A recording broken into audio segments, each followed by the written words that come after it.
Welcome back to the Recovering Out Loud podcast. I'm your host, Charles Van Laux. Thanks for joining me. I'd like to start this show by bringing up a new series of episodes I'm going to start called Ask an Addict. Now, this series of episodes is for my normies. It's for my support people. So, what I'd like to do is start by having you all start to send in questions. And we actually have the ability here on this platform to do live call-ins. So we'll gather some questions and then we can start an open dialogue on a show. And I think that would be a really great way to support you guys as well. Get some of the questions answered that you have too, because certainly our addictions didn't only affect us, it affects everyone around us. Today, I'd like to talk about gratitude. It seems to always be one of those topics that we have a hard time with. For me, I can, stay in a state of gratitude for a certain amount of time, but then it seems like any small negative thing can come along and kind of mess it up for me. So I think that this all comes from our perspective, right, on life. For example, if I have something negative happen to me and I'm fuming about it, I'm in a bad mood, I'm upset, I might walk past some beautiful scenic view and just ignore it because I'm not in a headspace to accept it, or enjoy it even. But if I'm in a positive state of mind, and I'm having some gratitude in my life and everything, I might experience that same situation a little differently. And I think this comes up for a lot of people in recovery, And I don't think it matters how much time you have under your belt. I think we all go through these waves just, based on life. Life happens and it changes us in these ways, But I want to challenge you all. I want to challenge you guys to really try and be open to those moments, those positive, beautiful, scenic moments, right? Or those moments in life where we could help someone out, we could do some good, right? But if we're stuck in our own head and we're negative and fuming, we might not even notice that person who needs a hand. We might not even notice that beautiful view that we just walk right past. I think if we can get more people at least attempting to be in a state of gratitude and positivity, I think it'll do a lot of good. I've noticed this kind of thing in particular in grocery stores these days for some reason.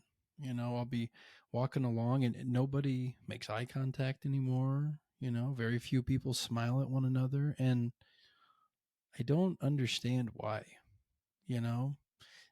It has to be that they're stuck in their own head, thinking about their own issues, their own things that they're stuck in with negativity. But I challenge you all, the next time you're at the store, make eye contact with somebody. Initiate the smile. Just try it, because you could be doing that person a lot of good. You could really be helping them just by acknowledging their existence. Sometimes that's all it takes, for someone to not make a, very permanent choice to a temporary sort of problem, So, I think that doing that will bring some unity back to society. It'll bring the humanity back a little bit. I think right now everybody is just so, stuck in their own heads, going through their own problems, thinking about, politics and, all the bad things going on in the world, that we forget to slow down and, let others in. We forget to exchange that smile, have that moment of, unity. I'd like to talk about this no more suffering in silence image here that I've shared with the community. If you screenshot this QR code here, it will actually take you directly to our show. and you can see all the content here. And sort of the goal with this picture is to give people a means of communication when that phone weighs 1,000 pounds, So someone could take this image and they could text it to a friend saying, "Hey, I need some help. Can you call me?" Right? They can make it their profile picture. They could, do any number of things with it. But if you see that picture, the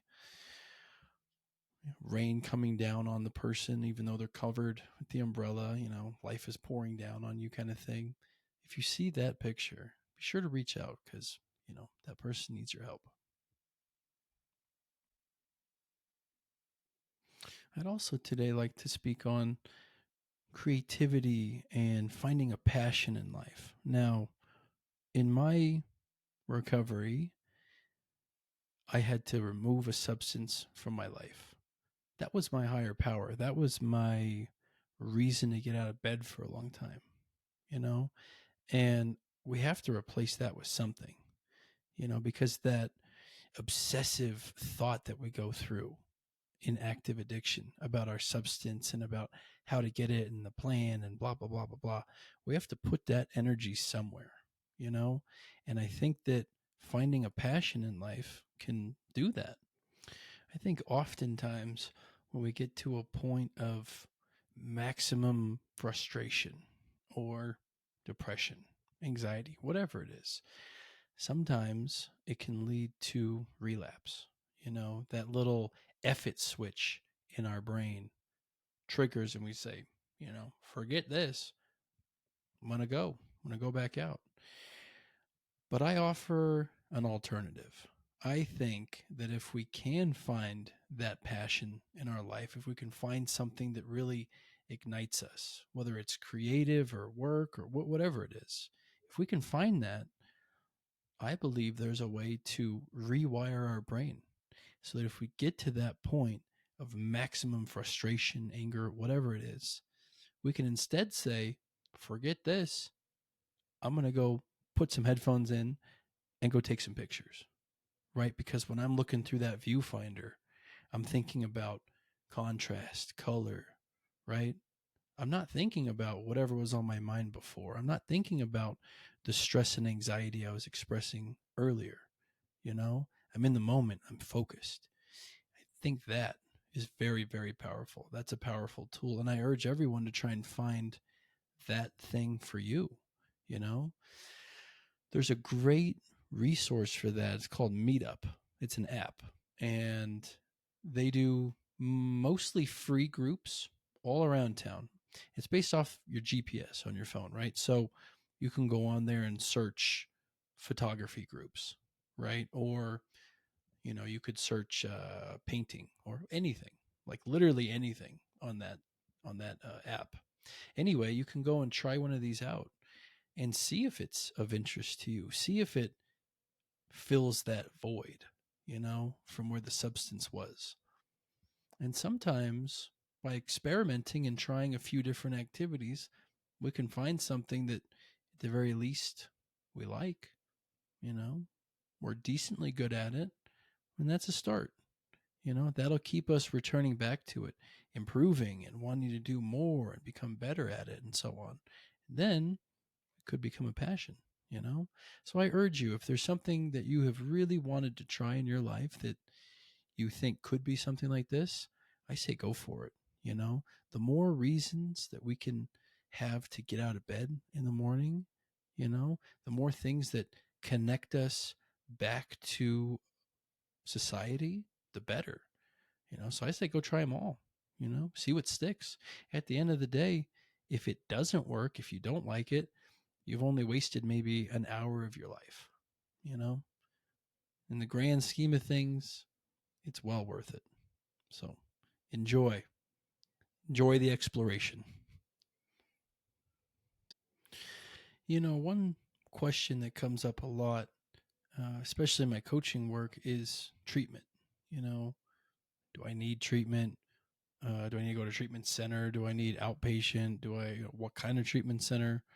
And I've worked with many people over the years who They've been to 5, 6, 7 treatment centers and they feel like it doesn't work, right?